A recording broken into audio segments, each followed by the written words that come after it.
السلام علیکم میرے پیارے دوستوں، میں پھر حاضر ہوں ایک نئے ویڈیو کے ساتھ۔ آج ہم تربوز کو ڈسکس کریں گے۔ تربوز دنیا کے اکثر گرم ملکوں میں کثرت سے پایا جاتا ہے۔ مشرق وسطیٰ کے ہر ملک میں پایا جاتا ہے۔ ہند و پاکستان میں بھی عام ملتا ہے۔ امریکی ریاست کیلیفورنیا کا تربوز اپنی سرخی اور حلاوت میں مشہور ہے۔ کہتے ہیں کہ ریتیلے علاقوں کا تربوز زیادہ میٹھا ہوتا ہے۔ تربوز کی عمدگی اس کے گودے کی سرخی اور مٹھاس پر قرار دی جاتی ہے۔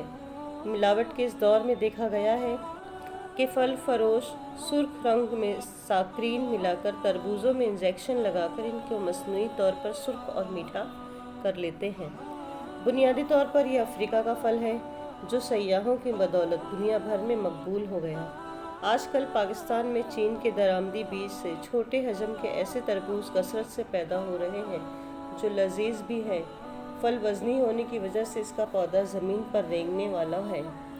بیج بونے سے 4 ماہ میں پھل پک کر تیار ہو جاتا ہے۔ پکے ہوئے پھل کی پہچان میں کہا جاتا ہے کہ اگر اس پر ہلکا ہاتھ ماریں تو جواب میں مدھم آواز عمدگی کی علامت ہے۔ پھل جلد خراب نہیں ہوتا۔ اگر اسے ٹھنڈے اور خشک کمرے میں رکھا جائے تو شکل اور ذائقہ 15-20 دن تک قائم رہتی ہے۔ محدثین کے مشاہدات کی روشنی میں اکثر محدثین نے یہ بیان کیا ہے کہ نبی صلی اللہ علیہ وسلم کو پھلوں میں انگور اور تربوز بہت پسند تھے اور وہ انہیں شوق سے کھایا کرتے تھے۔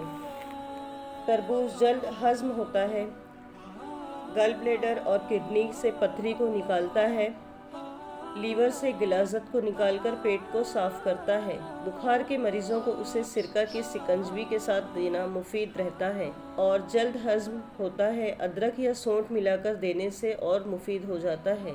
اسے کھانے سے چہرے کے ورم سوجن اتر جاتی ہے اور رنگت صاف ہو جاتی ہے۔ ابو مسہرہ النسانی کی عادت تھی کہ وہ جب بھی تربوز کھانے لگتے تو کاٹنے سے پہلے نبی صلی اللہ علیہ وسلم کو یاد کر لیتے اور تربوز ہمیشہ میٹھا نکلتا۔ کچھ لوگوں نے اسے کھیرے اور ککڑی سے زیادہ مفید قرار دیا ہے۔ اگر کسی کو جسم میں ٹھنڈک محسوس ہوتی ہو تو وہ اسے ادرک کے ساتھ کھائے۔ یہاں پر ٹھنڈک سے مراد جسم کی قوت مدافعت میں کمی ہے۔ روایت سے پتہ چلتا ہے کہ اسے کھانے سے جسم میں بیماریوں کا مقابلہ کرنے کی طاقت بڑھ جاتی ہے۔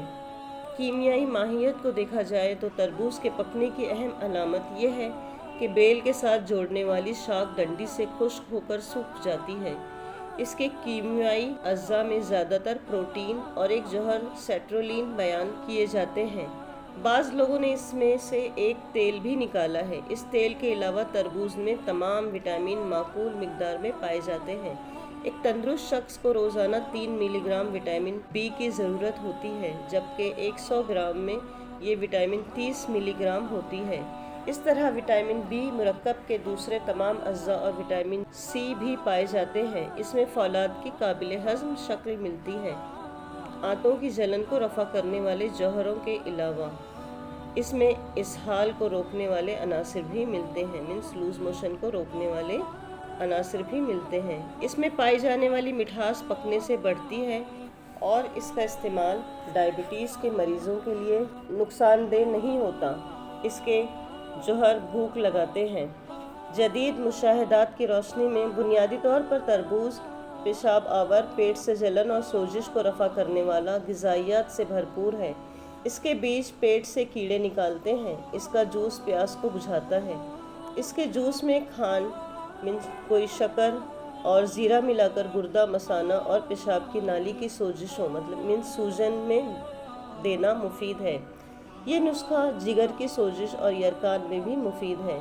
تربوز کھانے سے معدہ اور آنتوں کے زخم مدمل ہو جاتے ہیں۔ اس میں بہی کی طرح پیکٹین کی موجودگی اسے اسہال اور پیچس میں بھی مفید بنا دیتی ہے۔